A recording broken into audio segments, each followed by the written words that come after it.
Le monde regorge d'endroits dangereux et certaines personnes sont assez folles pour y aller de leur plein gré. Vous devriez sûrement utiliser cette vidéo comme une liste d'endroits à éviter à tout prix. Mais si vous faites partie de ces fous, ça peut être une source d'inspiration pour vos vacances. Ça dépend de vous.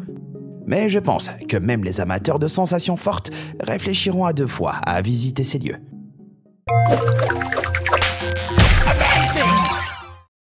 Numéro 10. Les visites de volcans d'Hawaï. Hawaï est un état tellement unique et lointain, on oublie que ça fait partie des États-Unis. Et vous pouvez y faire du vélo ou de la rando sur des volcans. C'est un super moyen de faire du tourisme et de l'exercice. Mais malheureusement, les volcans peuvent aussi vous tuer. On pourrait penser que le plus grand danger vient de la lave. Mais c'est pas le cas. En 2007, le National Park Service a dû interrompre temporairement les visites à vélo en raison de 3 décès et de plusieurs blessures survenues sur un an. Les 3 décès étaient dus au fait que des personnes avaient perdu le contrôle de leur vélo sur le sentier de descente. Mais des gens qui étaient au sol et sans vélo sont aussi morts. Plusieurs décès et blessures ont été causés par de la brume de lave, qui est des gaz volcaniques qui peuvent envahir rapidement les zones si le vent souffle fort. Cette brume est composée d'acide chlorhydrique, sulfure d'hydrogène et de dioxyde de carbone, qu'il vaut mieux pas respirer, surtout si vous souffrez de problèmes respiratoires. Si ça, c'est pas une raison suffisante pour rester loin de tout ça, les volcans font aussi chauffer l'eau de l'océan et peuvent projeter des roches dans les airs. Donc, si vous visitez un volcan, suivez bien les avertissements et soyez préparés. Numéro 9. La piscine du diable. Si le nom même de piscine du diable suffit pas à éloigner les touristes, il y a aussi une plaque à proximité qui dit « Il est venu pour une visite et est resté à jamais ». Elle rend en fait hommage à une des plus de 20 personnes qui sont mortes dans la piscine du diable en Zambie. Elle est décrite comme une piscine à débordement et permet aux touristes de nager au bord et admirer une des plus grandes chutes d'eau du monde, les chutes Victoria. Elles font 2 fois la hauteur des chutes du Niagara. Vous pouvez nager dans la piscine du diable que de septembre à décembre, quand la saison sèche réduit les niveaux d'eau et courant, assez pour qu'elle soit accessible. Le bassin est séparé des chutes par une barrière rocheuse naturelle qui crée un tourbillon avec un petit courant, empêche les nageurs d'être emportés et leur permet de nager tout près du bord. La mort la plus célèbre a été celle d'un guide touristique héroïque qui a réussi à sauver un touriste qui avait commencé à chuter, mais est ensuite lui-même tombé. Si vous allez aux chutes Victoria, admirez-les plutôt à une bonne distance, peut-être même debout sur un terrain sec. Numéro 8. La vallée de la mort. Si le nom piscine du diable n'est pas assez intimidant pour vous, peut-être que vous aimeriez plutôt visiter la vallée de la mort en Russie, grâce au volcan voisin Kikpinish. La vallée de la mort a une forte concentration de gaz toxiques qui s'accumulent dans les basses terres de la vallée sans être soufflés par le vent. Et ce lac de gaz toxique tue les plantes et animaux. Si jamais vous y allez, vous auriez d'abord des vertiges, de la fièvre et des frissons, et vous mourriez sûrement. D'après les légendes, il a été découvert pour la première fois dans les années 30 par 2 chasseurs qui y ont trouvé des cadavres d'animaux et aucune plante. Après avoir eu mal à la tête, ils ont fui. Mais depuis, des aventuriers ont voyagé dans la vallée et beaucoup ne sont jamais revenus. Les habitants estiment qu'environ 80 personnes y sont mortes. C'est fermé aux touristes pour des raisons évidentes, mais comme les humains ne savent juste pas comment rester tranquilles, il existe en fait des moyens pour les touristes d'y aller. Vous pouvez voir la vallée et le superbe paysage depuis un poste d'observation qui a été construit à une distance sûre. Et si ça vous suffit pas, vous pouvez faire des excursions en hélico et espérer que vous ne vous écraserez pas pour finir comme dans Stalker. Numéro 7. Le Half Dome de Yosemite. Le Half Dome est un immense dôme de granit situé dans le parc national de Yosemite en Californie. C'est une formation rocheuse célèbre et on comprend vite d'où vient son nom. Un des côtés est une paroi rocheuse pure et les 3 autres sont ronds et lisses. La crête est à 1444 mètres au-dessus du bas de la vallée. Ça serait totalement inoffensif si les gens n'y allaient pas, mais tout le monde sait que les humains sont des aventuriers. L'équipe de recherche et sauvetage du Yosemite intervient sur une centaine d'incidents tous les ans, allant de la déshydratation à des problèmes plus graves. Si ça puisse sembler assez facile à grimper, âmes sensibles et non sportives s'abstenir. 8 personnes sont mortes en grimpant le sentier du Half Dome. Comme vous pouvez l'imaginer, la route est très difficile. Il faut compter une journée entière. Donc, vous commencez à l'aube et finissez 12 heures plus tard après avoir marché environ 24 km.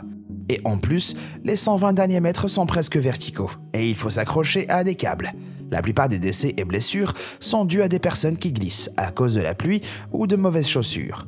La pluie peut rendre les câbles et roches glissants. Et il y a même une section du Half Dome qui est juste appelée les dalles de la mort. En fait, les gens partent souvent avec du beau temps le matin, mais s'il pleut l'après-midi, même un peu, grimper peut devenir très dangereux. Et les gens têtus continuent quand ils devraient faire demi-tour. Ce garde forestier atteste à quel point les câbles peuvent être dangereux par mauvais temps. My name is Steve Bumgardner. I'm a videographer for the park, and I was shooting on the top of Half Dome on a July morning when a thunderstorm rolled in very quickly. The threat of lightning was very real, and everyone on the summit decided that they should go down. The problem was it began to rain at the same time. Once water falls on that route where the cables are, it becomes incredibly slick. The cable itself is very difficult to hold on to when it's wet, and the fear of falling led to basically a traffic jam on the cables. So once we were stuck on the cables, we then became very exposed to the risk of lightning. And the cables themselves became electrified. My metal frame pack began shocking me. People's hair began to stand up on end. And the fear in my gut grew very rapidly. I think that experience really opened my eyes to how dangerous Half Dome can be and how serious the threat of weather is. Numéro 6, la course de taureaux.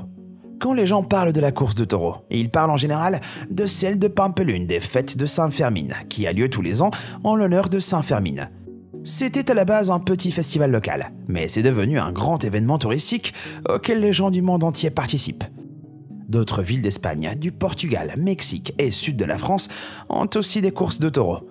Mais c'est celle-là que vous voyez aux infos. Comme vous pouvez l'imaginer, un groupe de gens poursuivis dans la rue par des taureaux, c'est dangereux. Tous les ans, de 50 à 100 personnes sont blessées. Et depuis 1910, 15 personnes sont mortes pendant la course. 14 personnes ont été tuées par les taureaux et une personne a été écrasée par la foule. Alors bien sûr, 15 personnes sur une centaine d'années, c'est pas si mal. Mais vous voulez vraiment prendre ce risque, ou même de finir à moitié mort. Être poignardé par une corne de taureau, ça fait aussi un peu mal, hein? Numéro 5, le mont Huashan. Appelé le sentier du mont Huashan un sentier, c'est un peu trompeur, comme c'est en fait des planches fixées sur un flanc de montagne. Vous vous accrochez à une chaîne de fer qui longe toute la montagne. Sur un bout de chemin, il y a même des planches, et vous marchez sur des divots creusés dans la roche. S'il n'y a pas de statistiques officielles sur les décès, parce que le gouvernement chinois n'est pas très transparent, beaucoup de gens y décéderaient tous les ans. Si vous voulez marcher sur une passerelle en planche terrifiante et qui a des stats officielles sur les décès, alors El Caminito del Rey en Espagne est fait pour vous. Ça se trouve le long d'une gorge à El Chorro. Et le nom, qui était à l'origine Camino del Rey, veut dire chemin du roi. La passerelle s'est dégradée sur 10 ans et certaines parties ont été fermées. Mais bizarrement, elle a été réouverte. 5 personnes y sont mortes entre 1999 et 2000. Et beaucoup disent que c'est le chemin le plus dangereux du monde. Numéro 4, les sentiers en Papouasie-Nouvelle-Guinée. La Papouasie-Nouvelle-Guinée est un pays incroyable, quasi vierge, avec des paysages superbes. C'est donc pas étonnant que plein de gens y affluent pour faire des randos, de sentiers en particulier. Les pistes Kokoda et Black Cat sont réputées pour leurs difficultés. Ils sillonnent des jungles et montagnes épatantes. Et les trekkers peuvent voir des lieux historiques de la Seconde Guerre mondiale tout le long, comme ils sont dans des zones de conflit entre les forces australiennes et japonaises. La route de Kokoda est la plus populaire et fait 96 km, le long d'une piste simple de Port Moresby au village de Kokoda. Des milliers de touristes font le trek chaque année, même si je ne peux pas vraiment vous dire pourquoi. Il faut de 4 à 12 jours pour tout faire, avec des sections à nager et escalader. Les nuits sont froides, les journées chaudes et humides, avec des pluies torrentielles et des maladies tropicales telles que le paludisme la rendent vraiment difficile. En fait, 6 randonneurs australiens y sont morts de causes naturelles, ce qui a conduit certaines personnes à vouloir rendre obligatoire des tests de conditions physiques pour tous. Le sentier Black Cat va lui du village côtier de Salamaua, au canton de Wau. C'est un trek extrêmement difficile, de 6 jours, et recommandé uniquement pour les randonneurs très sportifs et expérimentés. Donc, tout est ultra difficile. Et en plus, il y a un risque que des gens avec des machettes sortent de la jungle et vous tuent. En 2013, un groupe de randonneurs a vu leurs 2 porteurs tués par des bandits connus sous le nom de Rascals et 7 membres du groupe ont été blessés. L'attaque aurait été causée par une rancune liée à l'argent et à l'embauche de porteurs de différents villages. Mais perso, ça rend pas cette aventure très tentante. Numéro 3, la route de la mort. La route des Yungas du Nord, aussi appelée route de la mort ou route du destin, est une route qui va de La Paz à Coroica dans la région des Yungas en Bolivie. Elle a été surnommée route la plus dangereuse du monde en 1995 par l'Inter-American Development Bank. On estimait qu'entre 200 et 300 voyageurs y mouraient chaque année. C'est principalement une voie unique qui suit des falaises de 600 mètres. Et la majeure partie de la route ne fait que 3 mètres de large, ce qui laisse peu ou pas de place aux voitures pour se croiser. De novembre à mars, avec la pluie et le brouillard, la visibilité est horrible. Et comme des sections sont inondées par des cascades, il est presque garanti que la route sera ultra glissante et boueuse. D'après les règles locales, la personne qui descend n'a jamais la priorité et doit se mettre sur le bord extérieur. Et bien sûr, pour toutes ces raisons, c'est devenu une destination pour les touristes à la recherche de sensations fortes. Et il existe des circuits où vous pouvez faire du vélo. Mais sachez que 18 cyclistes y sont morts depuis 1998. Numéro 2, la vallée de la mort. À ne pas confondre avec l'autre vallée de la mort. Death Valley se trouve bien sûr en Californie. La région est surtout connue pour détenir le record de la température la plus haute jamais enregistrée sur Terre, à 57 degrés Celsius. Et la température de surface du sol la plus élevée, à 94 degrés Celsius. En plus de la chaleur, la vallée abrite plein d'animaux dangereux. Des crotales aux scorpions, des araignées veuves noires et même des souris. Sérieusement, même les souris y sont dangereuses. Les souris sylvestres et les souris des cactus, qui y vivent se sont avérées porteuses du hantavirus, une maladie respiratoire potentiellement mortelle. Les personnes qui prévoient d'aller faire un tour dans la vallée devraient voyager avec beaucoup d'eau et s'en tenir aux routes pavées en été. Parce que si votre voiture tombe en panne, vous pourriez avoir du mal à obtenir de l'aide. Si la plupart des gens admettent qu'il y fait un peu trop chaud. La direction du parc estimant qu'il y a environ 1 ou 2 personnes par an qui meurent à cause de la chaleur. Mais le cas le plus remarquable et le plus étrange est sûrement celui des Allemands de la vallée de la mort. En 1996, une famille allemande de 4 personnes a juste disparu. Et leurs cadavres n'ont été retrouvés qu'en 2009. Numéro 1, les crocodiles. Vous connaissez peut-être Elephant Kingdom pour avoir créé l'indignation sur Internet quand des photos de cette attraction ont fait surface en 2016, montrant des touristes chinois entourés de crocodiles.